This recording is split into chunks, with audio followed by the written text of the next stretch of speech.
रेणुका की उड़ेंगे होश जब खुलेगा 15 साल पुराना परेश का राज। नमस्कार दोस्तों, क्या आपने कभी सोचा है कि एक गलत फहमी 15 साल तक किसी की जिंदगी को कैसे बर्बाद कर सकती है। एक ऐसा सच जो 15 साल से दबा था अब खुलने वाला है और इसने पूरे देशमुख परिवार में हड़कंप मचा दिया है। क्या रेणुका को अपनी गलती का एहसास होगा? क्या सचिन को इंसाफ मिलेगा? ये सब जानने के लिए वीडियो को आखिर तक जरूर देखें। हेलो दोस्तों, मैं हूं आपकी अपनी नीलम और आप देख रहे हो आपकी अपनी चैनल नीलम गॉसिप। दोस्तों, स्टार प्लस का सबसे चहीता सीरियल उड़ने की आशा अब एक ऐसे मोड़ पर आ गया है जहां हर एपिसोड में ड्रामा, इमोशन और सस्पेंस का तड़का लगने वाला है। सीरियल की कहानी ने एक ऐसा ट्विस्ट लिया है जिसकी शायद ही किसी ने कल्पना की होगी। आपको याद होगा कि रेणुका ने अपने दोस्त के घर जाकर दिलीप के खिलाफ केस कर दिया था और वो अपनी जिद पर अड़ी थी कि वो ये केस किसी भी हाल में वापस नहीं लेंगी। वकील भी बार बार उनसे गुजारिश कर रहे थे, लेकिन रेणुका की जिद के आगे सब बेबस थे। वो तो बस यही चाहती थी कि सचिन और साइली हमेशा के लिए इस घर से चले जाएं। साइली, जो इस परिवार को अपना मानती है, वो इस बात से बहुत दुखी थी और उसका रो रो कर बुरा हाल था। लेकिन दोस्तों, कहानी में असली ट्विस्ट तब आया जब परेश को पता चला कि दिलीप को बेगुनाह साबित करने के लिए साइली ने अपने गहने तक गिरवी रख दिए हैं और सचिन ने अपनी जान से भी प्यारी टैक्सी गिरवी रख दी है। जी हाँ दोस्तों, सचिन ने अपनी टैक्सी, जो उसकी जिंदगी थी, वो भी उस परिवार की इज्जत बचाने के लिए दांव पर लगा दी। ये बात सुनकर परेश का दिल पिघल गया। एक बार फिर परेश ने रेणुका के पास जाकर बहुत समझाया, रेणुका अब तो अपनी जिद छोड़ दो और केस वापस ले लो। लेकिन रेणुका का वही एक जवाब था, मैं केस तभी वापस लूंगी जब सचिन और साइली इस घर से हमेशा के लिए चले जाए। ये बात परेश के दिल में तीर की तरह चुभी। उनके सब्र का बांध टूट गया। उन्होंने गुस्से में रेणुका से पूछा, तू सचिन से इतनी नफरत क्यों करती है? क्या इसलिए कि उसने बचपन में एक गलती की थी? क्या इसलिए कि उसकी वजह से किसी मासूम की जान पर बनाई थी? या फिर इसलिए कि उसने अपना पूरा बचपन बाल सुधार गृह में बिताया था? ये सुनकर रेणुका और भी ज्यादा भड़क गई और चिल्लाते हुए बोली, पुराने गड़े मुर्दे मत उखाड़ो परेश, तुम्हारा बेटा और उसके रिश्तेदार सब एक जैसे हैं, सब के सब गुनहगार हैं। और बस यहीं परेश से और बर्दाश्त नहीं हुआ। वो चिल्लाए, अगर तुझे सच जानने का इतना ही शौक है तो सुन, वो गुनाह जिसकी सजा तूने सचिन को दी थी वो उसने किया ही नहीं था, वो गुनाह किसी और का था, और वो था तेजस। रेणुका ये सुनकर एकदम सन्न रह गई।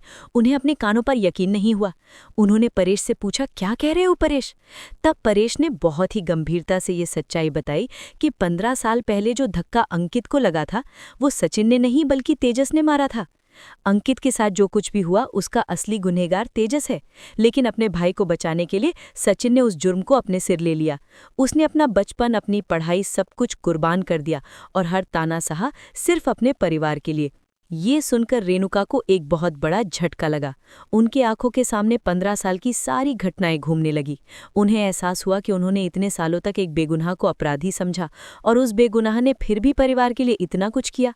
अब आगे आने वाले एपिसोड्स में देखना बहुत ही दिलचस्प होगा कि क्या रेणुका को अपनी गलती का एहसास होगा, क्या वो सचिन से माफी मांगेंगी, क्या तेजस की सच्चाई पूरे परिवार के सामने आएगी, या फिर इस सच्चाई से परिवार की कड़वाहट और भी ज्यादा बढ़ जाएगी।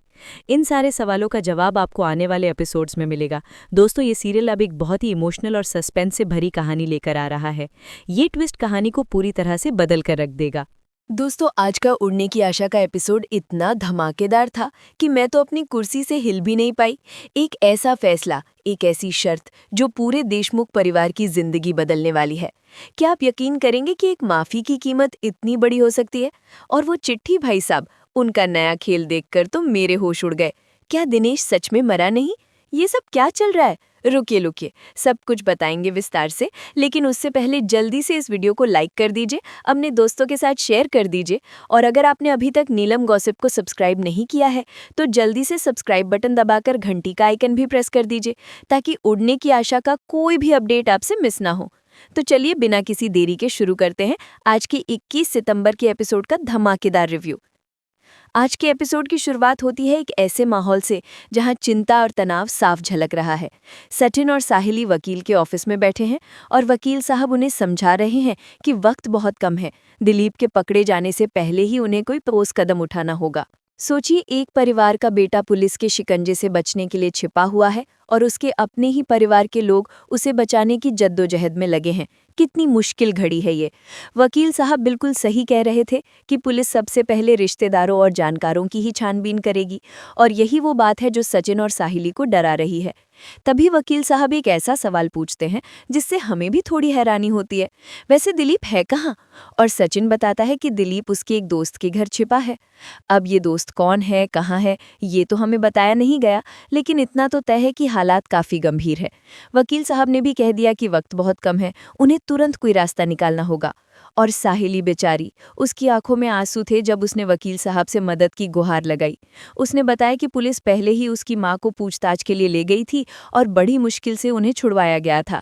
सोचिए, एक गलती की कीमत कैसे पूरे परिवार को चुकानी पड़ रही है। सचिन की चिंता भी जायज थी जब उसने बताया कि इंस्पेक्टर ने धमकी दी है कि अगर दिलीप को समय पर नहीं लाया गया तो साहिली की मां पर केस डाल देंगे। ये सुनकर तो मेरा भी दिल बैठ गया। बेचारे एक तो मुसीबत में हैं, ऊपर से ऐसी धमकियां।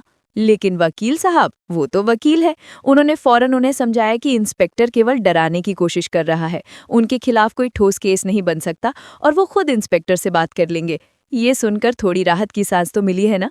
लेकिन असली सवाल तो अब आता है। सचिन ने पूछा कि दिलीप को जेल जाने से कैसे बचाया जा सकता है, और वकील साहब का जवाब वो था गेम चेंजर। उन्होंने कहा कि ऐसे मामलों को अक्सर कोर्ट के बाहर ही सुलझाना पड़ता है और इसके लिए पैसे की जरूरत होती है। लेकिन उन्होंने एक और रास्ता बताया, और वो रास्ता है शिकायत वापस लेना। अगर शिकायत वापस ले ली जाए तो पूरा केस खत्म हो जाएगा। ये बात सुनकर सचिन की आंखों में एक उम्मीद की किरण जगी। भले ही उसने माना कि ये आसान नहीं होगा, और फिर वकील साहब ने उन्हें अपनी मां को मनाने का सुझाव दिया। अब आप सोचिए, दिलीप को बचाने का पूरा दारोमदार अब रेणुका काकू पर आ गया है। वही रेणुका काकू जो दिलीप से इतनी नाराज हैं। क्या वो मानेंगी? क्या वो अपने गुस्से को छोड़कर दिलीप को एक मौका देंगी? ये तो वक्त ही बताएगा। लेकिन सचिन और साहिली बेचारे वकील साहब को धन्यवाद करते हुए वहां से निकल गए। उनके चेहरों पर एक नई चुनौती का सामना करने का दृढ़ संकल्प था। चलिए अब थोड़ा मूड बदलते हैं और चलते हैं रेस्टोरेंट की तरफ, जहां आकाश अपनी दुनिया में मगन है। दूसरा सीन की शुरुआत होती है रेस्टोरेंट से, जहां आकाश काम में व्यस्त होता है और एक केक तैयार कर रहा होता है रिया के लिए। अब ये सुनकर तो मुझे भी खुशी हुई। आकाश रिया के लिए सरप्राइज प्लान कर रहा है। कितना प्यारा कपल है ये। लेकिन उसके मन में रिया और तेजस से जुड़ी बातें चल रही होती हैं। वो सोचता है कि उसने अपनी माँ से वादा किया है कि वो किसी को तेजस के बारे में नहीं बताएगा, खास करके रिया को। लेकिन उसी झूठ को ढकने के लिए वो दिल से रिया के लिए सरप्राइज केक बना रहा है। अब ये तेजस का राज ना, ये मुझे बहुत परेशान कर रहा है। कब तक आकाश इस झूठ को छिपाएगा? और जब रिया को सच पता चलेगा तब क्या होगा? इसी बीच रिया का फोन आता है। वो उत्साह से आकाश से सरप्राइज की प्लानिंग के बारे में पूछती है। आकाश हल्के अंदाज में कहता है कि सब अच्छा चल रहा है, लेकिन अभी ऑर्डर्स की वजह से वो बहुत व्यस्त है। रिया बताती है कि उसका सरप्राइज लगभग तैयार है और आकाश को वो जल्दी घर आने के लिए कहती है। इस पर आकाश और भी एक्साइटेड हो जाता है और वादा करता है कि वो समय पर घर पहुंचेगा। रिया बार बार उसे देर न करने की हिदायत देती है। तभी बातों के बीच वो दोबारा तेजस से जुड़ी बात पूछती है। लेकिन तभी इधर नीतू की आवाज़ सुनकर आकाश जल्दी से कॉल कट कर देता है। और अब आता है इस सीन का सबसे धमाकेदार पल। बाहर आते ही आकाश देखता है कि पूरा स्टाफ तालियां बजा के उसका स्वागत कर रहा है। नीतू मुस्कुराते हुए आकाश को बताती है कि आज से वो ऑफिशियली रेस्टोरेंट का सीनियर शेफ बन गया है। अरे वाह, ये तो बहुत अच्छी खबर है। आकाश को प्रमोशन मिल गया। ड्रामा क्वीन पूजा की तरफ से बहुत बहुत बधाई हो आकाश। ये उसकी मेहनत का नतीजा है और सबको लंबे समय से इसका इंतजार था। इसके बाद नीतू आकाश के सिर से पुरानी वाली हैट हटाकर नई टोपी पहनाती है, जिस पर लिखा होता है द बेस्ट शेफ। साथ ही वो कंपनी की तरफ से एक घड़ी भी गिफ्ट करती है। ये उसके काम के लिए प्रशंसा और सम्मान का प्रतीक होता है। पूरा स्टाफ और मैनेजर तालियां बजाकर उसका उत्साह बढ़ाते हैं। आकाश खुशी और गर्व से भरकर सबको धन्यवाद देता है। वो कहता है कि ये नौकरी उसके लिए सिर्फ काम नहीं बल्कि पैशन है, और अब वो पहले से भी ज्यादा समर्पण के साथ इस रेस्टोरेंट को अपना बेस्ट देगा। नीतू को खास तौर पर शुक्रिया अदा करता है आकाश, क्योंकि उसने हमेशा उसका हौसला बढ़ाया। ये देखकर बहुत अच्छा लगा। आकाश ने अपनी मेहनत से ये मुकाम हासिल किया है। अब चलते हैं एक और धमाकेदार सीन की तरफ, जो हमें थोड़ा परेशान करने वाला है। अगले सीन में रोशनी शिक से फोन पर बात कर रही होती है। शिक उसे समझा रही होती है कि अब जबकि उसकी और चिट्टी के बीच की डील पूरी हो चुकी है, तो ये चिट्टी ने उसे दोबारा क्यों बुलाया? तो रोशनी कहती है कि उसे भी नहीं पता। वो आगे कहती है कि उसकी जिंदगी कभी परेशानी से खाली ही नहीं होती, रोज एक नया झंझट सामने आ ही जाता है, और अब ये नया मसला भी आ गया है। बेचारी रोशनी, एक परेशानी खत्म होती नहीं कि दूसरी आ जाती है। तभी शिक रोशनी को सावधान करती है कि उसे अपना ध्यान रखना चाहिए, क्योंकि उसे उस पर, चिट्टी पर, बिल्कुल भी भरोसा नहीं है। और शिक बिल्कुल सही कह रही है, चिट्टी पर कौन भरोसा कर सकता है भला। इतना कहकर शिक कॉल कट कर देती है। इसके बाद रोशनी तुरंत चिट्टी के अड्डे पर पहुंचती है। वहां पहुंचकर वो जानना चाहती है कि इतनी अर्जेंटली चिट्टी ने उसे क्यों बुलाया है। तो चिट्टी बातों को टालमटोल करने के बजाय उसे सीधा अंदर ले जाता है। कमरे के भीतर पहुंचते ही रोशनी की नज़र दिनेश पर पड़ती है, जो बेहोश बिस्तर पर पड़ा होता है और ऑक्सीजन मास्क लगा होता है। ये देखकर रोशनी चौंक जाती है, और मैं भी, ये क्या हुआ दिनेश को। चिट्टी उसे कहता है कि असल में उसने दिनेश को कुछ समय तक कैद में रख के डराने का प्लान किया था, ताकि बाद में उसे आसानी से भगा सके। लेकिन अचानक हालात बिगड़ गए और वो इस हालत में पहुंच गया। तो रोशनी घबराकर पूछती है कि क्या वो मर गया है। तो चिट्टी कहता है कि नहीं नहीं, ये जिंदा है, और तेरे कहने पर हम सब ने इसको बहुत धोया, फिर गलती से ना मेरी टांग इसकी छाती पर पड़ गई और तब से ये उठ नहीं पाया। वो नर्स बोली मेरे को कि अगर 1 हफ्ते तक इसका इलाज नहीं हुआ तो ये मर जाएगा। ये सुनकर तो मेरा खून खौल गया। क्या चिट्टी इतना घटिया इंसान है, किसी की जान से कैसे खिलवाड़ कर सकता है। तभी रोशनी कहती है तो फिर इसको अस्पताल ले जाना चाहिए था ना, मुझे क्यों बुलाया। तो इस पर चिट्टी हंसते हुए कहता है कि अगर वो अस्पताल चला गया तो पुलिस सीधे उसे पकड़ लेगी और दिनेश सबसे पहले उसी का नाम लेगा। चिट्टी ये भी कहता है कि अगर उसने अभी मास्क हटा दिया तो कुछ ही मिनटों में दिनेश की सांसें थम जाएंगी, और अगर दिनेश की पत्नी ने मिसिंग कंप्लेंट दर्ज करा दी तो पुलिस निश्चित तौर पर पहले उसी तक पहुंचेगी। तो ऐसे में उसके पास रोशनी का नाम लेने के अलावा कोई रास्ता ही नहीं बचेगा। ये तो ब्लैकमेलिंग है। चिट्टी तो बहुत ही शातिर निकला, रोशनी को उसने पूरी तरह से फंसा लिया है। चलिए अब चलते हैं एक और भावुक सीन की तरफ, जो हमें थोड़ा सुकून देने वाला है। दूसरे सीन में हम रेणुका को देखते हैं, जो कि गहरी सोच में डूबी हुई बैठी होती है। उसका ध्यान कहीं और ही लगा हुआ होता है। तभी शकुंतला उसके पास आती है और उसे एप्पल देती है खाने के लिए, लेकिन रेणुका इतनी खोई हुई होती है कि वो उसकी बात सुनती ही नहीं। जब शकुंतला दोबारा पूछती है तो रेणुका चौंक कर ध्यान में आती है। तभी शकुंतला मुस्कुराते हुए उससे जानना चाहती है कि वो किसके बारे में सोच रही है।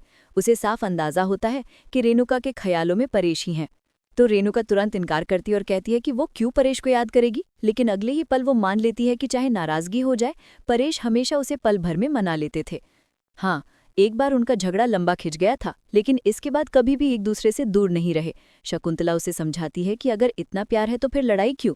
तो रेणुका बताती है कि वो नाराज नहीं है परेश से, बस इस बार उसने ठान लिया है कि वो अपनी जिद नहीं छोड़ेगी। उसने परेश से साफ कह रखा है कि अगर वो उसे मनाने नहीं आएंगे तो उसे कोई फर्क नहीं पड़ने वाला है। अब ये तो रेणुका काकू की स्टाइल है, कितनी प्यारी है ये। तो शकुंतला हल्की हंसी के साथ कहती है कि ये सब कहने की बातें होती हैं, अगर परेश सामने आ भी जाए तो रेणुका पिघल जाएगी। लेकिन रेणुका अपने अंदाज में जिद पर अड़ी रहती है और कहती है कि ऐसा कुछ नहीं होगा। और तभी अचानक डोरबेल बजती है। तो शकुंतला दरवाज़ा खोलती है तो सामने परेश खड़ा मिलता है। उसे देखकर रेणुका बाहर से सख्त दिखती है, लेकिन भीतर ही भीतर उसका चेहरा खुशी से खिल उठता है। दोनों की नजरें एक दूसरे से मिलती हैं और पल भर के लिए पूरा माहौल बदल जाता है। आहा, कितना प्यारा सीन था ये। इधर दूसरी तरफ रोशनी चिट्टी को कह रही होती है कि तुम मुझे धमकी दे रहे हो क्या। तो चिट्टी कहता है कि तुम ऐसे सोच भी कैसे सकती हो, और अब देखो तुम ही ने मुझे बोला था कि कुछ ऐसा करूं कि ये दिनेश तेरी जिंदगी से निकल गए, और मैंने वैसा ही किया। तो अब अगर कोई पुलिस केस बनता है तो सबसे पहले मैं खुद को ही तो बचाऊंगा ना। ये चिट्टी तो बिल्कुल बेवकूफ बना रहा है रोशनी को, कितनी चालाकी से बात कर रहा है। तभी रोशनी कहती है कि बात को घुमाओ मत, और तुम्हें क्या चाहिए वो सीधे सीधे बताओ। तो चिट्टी कहता है कि इस दिनेश का इलाज तो मुंबई में नहीं हो सकता, तो इसे मुझे केरला ले जाना पड़ेगा, क्योंकि वहां पर मेरी पहचान का एक डॉक्टर है और वहां पर ये पुलिस का लफड़ा भी नहीं होगा। तो अभी इसको वहां ले जाने में और इसकी जान बचाने में खर्च होगा कम से कम 2 लाख रुपए। 2 लाख रुपए, ये तो हद है। चिट्टी तो पूरी तरह से रोशनी को लूटने पे तुला हुआ है। तभी रोशनी कहती है कि अब समझ में आया कि तुमने मुझे यहाँ क्यों बुलाया है, लेकिन मैं ऐसा कुछ भी नहीं करने वाली। इससे अच्छा है कि ये मर जाए, बेहतर है। रोशनी भी गुस्से में आ गई, लेकिन चिट्टी तो चिट्टी है, वो कहाँ मानने वाला था। तभी चिट्टी कहता है ठीक है मर जाए, उससे मुझे क्या, पर एक बात याद रखना कि मैंने तुझे पहले भी समझाया था, अगर ये मौत का राज बाहर आया तो पुलिस थाने से बारात आएगी टोली लेके तुझे लेने। ये तो सरासर धमकी है। रोशनी तो बुरी तरह से फंस गई है। तभी रोशनी कहती है कि मैंने किसी की जान लेने को नहीं कहा था तुमको। तो चिट्टी कहता है कि तूने क्या कहा था और क्या नहीं कहा था उससे मुझे कोई फर्क नहीं पड़ता। तू मुझे पैसे देगी तो मैं इसकी जान बचाऊंगा, वरना अंजाम क्या होगा ये तो तू जानती ही है। ये सुनकर बिल्कुल ही डर जाती है और कहती है कि ठीक है, मुझे थोड़ा टाइम दो, मैं करती हूँ कुछ। इतना कहता रोशनी चली जाती है। और अगले ही पल जो हमें दिखाया जाता है वो देखकर तो मेरे होश ही उड़ गए। चिट्टी अंदर जाके दिनेश के ऊपर जो ऑक्सीजन मास्क लगा हुआ होता है उसे निकाल देता है, और दिनेश बिल्कुल ठीक होता है और दोनों मिलकर हंसने लगते हैं। क्या ये सब नाटक था? दिनेश जिंदा है? ये तो बहुत बड़ा धोखा है। दिनेश चिट्टी को कहता है कि मैंने कहा था ना कि ये रोशनी डर के मारे जितना पैसा मांगोगे उतना दे देगी। तभी चिट्टी कहता है कि इसीलिए तो तू जिंदा है, पर ये 2 लाख रुपए बस ईएमआई है। अभी तो असल और ब्याज ये सब वसूल करना है मुझे। उस देशमुख परिवार को मैं रोड पर लेकर आऊंगा, बर्बाद कर दूंगा मैं उन्हें। ये सुनकर तो मुझे बहुत गुस्सा आया। चिट्टी कितना घटिया इंसान है। वो देशमुख परिवार को बर्बाद करना चाहता है, रोशनी को तो उसने मोहरा बना लिया है। चलिए अब चलते हैं एक और प्यारे सीन की तरफ, जो हमें थोड़ा सुकून देने वाला है। अगले सीन की शुरुआत होती है साइली से, जो काफी परेशान बैठी हुई होती है। उसके चेहरे पर स्ट्रेस झलक रहा होता है। बेचारी साइली कितनी मुसीबतों का सामना कर रही है। तभी दूर से रिया उसे देख लेती है और मन ही मन सोचती है कि वहिनी कितनी ज्यादा तनाव में रहती है इन दिनों। रिया कितनी समझदार है, वो हमेशा दूसरों का ख्याल रखती है। फिर रिया पास आकर हल्के अंदाज में बातचीत शुरू करती है और बताती है साइली को कि उसे अर्जेंट मदद चाहिए उससे। तो साइली तुरंत पूछती है, क्या सब ठीक तो है ना? तो रिया कहती कि सब कुछ ठीक है, बस आज उसका और आकाश का पहली मुलाकात की सालगिरह है और दोनों ने एक दूसरे को सरप्राइज देने का प्लान बनाया है। ये सुनकर तो मेरे चेहरे पर भी मुस्कान आ गई। कितना प्यारा कपल है ये। ये सुनकर साइली के चेहरे पर हल्की सी मुस्कान आती है। कुछ देर के लिए उसका तनाव कम होता है। रिया भी नोटिस करती है कि चलो इसी बहाने वहिनी के चेहरे पर थोड़ी रौनक तो आई। वो आगे बताती है कि उसका सरप्राइज थोड़ा सा मजाकिया और सिंपल है। तो साहिली उसे भरोसा दिलाती है कि रिया हमेशा सोच समझ कर ही काम करती है और जरूर कुछ खास सोचा होगा उसने। इधर रिया कहती है कि वहिनी को दिखाए बिना समझाना मुश्किल होगा, इसलिए वो उसे अपने कमरे में ले जाती है ताकि पूरा सरप्राइज दिखा सके। कितना प्यारा बॉन्ड है दोनों के बीच। इसके बाद कहानी कट होती है रेस्टोरेंट के सीन पर। यहाँ आकाश ने रिया के लिए खुद से एक खास केक तैयार किया होता है। लेकिन जैसे ही वो उस केक की तरफ मुड़ता है तो नीतू उस केक को खा चुकी होती है और उसकी तारीफ करने लगती है। ओ नहीं, ये क्या हुआ? नीतू ने आकाश का सरप्राइज केक खा लिया। बेचारा आकाश। वो कहती है कि आकाश के हाथ का बना खाना वाकई लाजवाब है और इसी वजह से लोग इस रेस्टोरेंट को इतना पसंद करते हैं। आकाश हल्की मुस्कान के साथ धन्यवाद देता है और मानता है कि ये तारीफ और प्रमोशन दोनों उसके लिए बहुत मायने रखते हैं। नीतू उसे फिर से याद दिलाती है कि ये प्रमोशन लंबे समय से डिजर्विंग था और अब जब मिल गया है तो इसे सेलिब्रेट करना बनता है। वो बताती है कि बाहर पूरी टीम उसका इंतजार कर रही है और स्टाफ मीट शुरू होने वाली है। जाने से पहले नीतू ये भी कहती है कि शिफ्ट के बाद उसे आकाश से एक ज़रूरी बात भी करनी है और फिर बिना उसकी प्रतिक्रिया सुने जल्दी से वहां से चली जाती है। ये नीतू भी हर बार कुछ ना कुछ गड़बड़ कर देती है। फिर नीतू के जाने के बाद आकाश का ध्यान फिर उस केक पर जाता है। वो उदास होकर सोचता है कि ये खास सरप्राइज रिया के लिए उसने बनाया था, लेकिन नीतू सब खा गए और उसकी मेहनत बेकार हो गई। बेचारा आकाश, कितना बुरा हुआ। अगले सीन में रिया साहिली को अपने कमरे में ले जाती है और उसे एक खास सरप्राइज दिखाती है। वो सरप्राइज होता है रिया और आकाश का एक पेंटिंग, जो रिया ने खुद अपने हाथों से बनाया हुआ होता है। अरे वाह, रिया कितनी टैलेंटेड है। इसे देखकर साहिली खुश हो जाती है और तारीफ करती है। रिया बताती है कि ये सिर्फ शुरुआत है, क्योंकि उसे यकीन है कि आकाश ने उसके लिए और भी बड़ा सरप्राइज प्लान किया होगा, खासकर क्योंकि उसे पता है कि रिया को उसके हाथ का बना खाना बहुत पसंद है। इसके बाद रिया साहिली से पूछती है कि वो इस सरप्राइज को और भी बेहतर कैसे बना सकती है। तो इस पर साहिली अपने और सचिन के रिश्ते की मिसाल देती है। कहती है कि सचिन बड़े बड़े सरप्राइज नहीं देता, लेकिन उसकी छोटी छोटी कोशिशें, जैसे चाय बनाना या उसका पसंदीदा हलवा लाना, हमेशा दिल तक पहुंचती ही हैं। कितनी प्यारी बात कही साहिली ने। सच में छोटे छोटे एफर्ट्स ही तो मायने रखते हैं। वो रिया को समझाती है कि उसके दिल से किए गए छोटे सरप्राइज भी आकाश के लिए बहुत मायने रखेंगे। रिया को भी ये बात समझ आती है और वो मानती है कि सरप्राइज सिंपल ही सही, लेकिन हार्ट टचिंग होना चाहिए। बिल्कुल सही बात। तभी अचानक रिया को एक नया आइडिया आता है, तो वो साहिली से मदद मांगती है। वो कहती है जब तक वो आइडिया सोचे तब तक साहिली ड्रॉर से एक कार्ड निकाल ले। जब साहिली जाकर कार्ड खोलती है तो उसमें एक पेंटिंग होती है, जिसमें साहिली, दिलीप, शोभा और जूही सब मुस्कुराते हुए नजर आते हैं। ये देखकर साहिली भावुक सी हो जाती है। रिया तुरंत उसे दिलासा देती है कि जैसे इस तस्वीर में सब खुश दिख रहे हैं, वैसे ही असल जिंदगी में भी सब ठीक हो जाएगा। साहिली उसकी दांतों से पिघल जाती है और रिया को गले लगाकर उसका शुक्रिया अदा करती हुई नजर आती है। कितना खूबसूरत पल था ये। रिया कितनी अच्छी है। इसके बाद साहिली आगे कहती है कि रिया की वजह से उसे इस घर में कभी अकेलापन महसूस नहीं होता। रिया उसे भरोसा दिलाती है कि आगे भी हर लड़ाई में वो उसके साथ खड़ी रहेगी। इस भावुक पल में साहिली अपना दिल खोलकर कहती है कि उसकी सबसे बड़ी इच्छा काकू को घर वापस लाने की है। इवन अगर इसके लिए उसे खुद इस घर को छोड़ना पड़े तो वो भी इसके लिए तैयार है। क्या साहिली घर छोड़ने को तैयार है? ये तो बहुत बड़ा बलिदान है। लेकिन रिया उसे रोकती और समझाती कि ऐसा करने से सिर्फ आंटी की जीत होगी। साहिली को मजबूत रहने की सलाह देती है रिया और कहती है कि सही वक्त आने पर अंकल आंटी को जरूर समझा लेंगे, लेकिन फिलहाल साहिली को धैर्य रखना होगा। रिया बिल्कुल सही कह रही है। हार मानने से कुछ नहीं होगा, मजबूत रहना होगा। अगले सीन की शुरुआत होती है परेश और रेणुका की मुलाकात से। रेणुका मजाकिया अंदाज में खुद को खुशहाल दिखाती है, जबकि परेश साफ जताने लगता है कि वो अंदर से बिल्कुल ठीक नहीं है। कुछ देर बाद शकुंतला दोनों को अकेले छोड़कर कुछ सामान लेने बाहर चली जाती है। अब परेश खुलकर कहता है कि उसे उम्मीद थी रेणुका यहाँ दुखी होगी, लेकिन देखकर लग रहा है कि वो आराम से रह रही है। फिर बातचीत का रुख जल्दी असली मुद्दे पर आ जाता है। परेश रेणुका से दिलीप के खिलाफ दर्ज शिकायत वापस लेने की गुजारिश करता है, तो ये सुनकर रेणुका गुस्से में भर जाती है। उसे लगता है कि परेश उसकी परवाह करने नहीं आया, बल्कि साहिली के भाई दिलीप को बचाने की कोशिश में यहाँ आया है। रेणुका साफ कहती है कि जिसने गुनाह किया है उसे सज़ा मिलनी ही चाहिए, लेकिन परेश शांत लहजे में उसे समझाने की कोशिश करता है। वो मानता है कि दिलीप से गलती हुई है, मगर इसे नादानी मानकर उसे एक और मौका देना ज़रूरी है। वो रेणुका को याद दिलाने लगता है कि उसके अपने बच्चे भी गलतियां कर चुके हैं। जैसे तेजस ने रिटायरमेंट के पैसे चुराए थे, फिर भी उन्होंने उसे जेल नहीं भेजा। लेकिन फिर भी रेणुका अड़ी रहती है कि उसके बच्चों ने कभी ऐसी चोरी लूट जैसी हरकतें नहीं की। लेकिन परेश अचानक कहता है कि सचिन की जेल की सज़ा से रेणुका को खुद भी पछतावा है और दिल में हमदर्दी भी है। उसकी नज़र में बच्चों को सुधारने का रास्ता सज़ा नहीं, बल्कि उन्हें सहारा देना है। वो रेणुका को ये भी समझाता है कि दिलीप का परिवार पहले से ही टूटा हुआ है, पिता का सहारा नहीं है। अगर इस केस को आगे बढ़ाया गया तो उनका जीवन पूरी तरह बर्बाद हो सकता है। तो रेणुका तर्क देती है कि उसे तभी शांति मिलेगी जब दिलीप को सज़ा मिले। लेकिन परेश पलटकर पूछता है, ये शांति कितने दिन चलेगी? हफ्ता, महीना या साल? और क्या उसकी खुशी किसी और परिवार के दुख की कीमत पर होनी चाहिए? कितनी गहरी बात कही है परेश काका ने।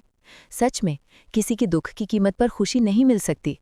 तभी रेणुका ताना मारती है कि क्या परेश उसे श्राप देने आया है? तो परेश समझाता है कि वो सिर्फ समझाने आया है।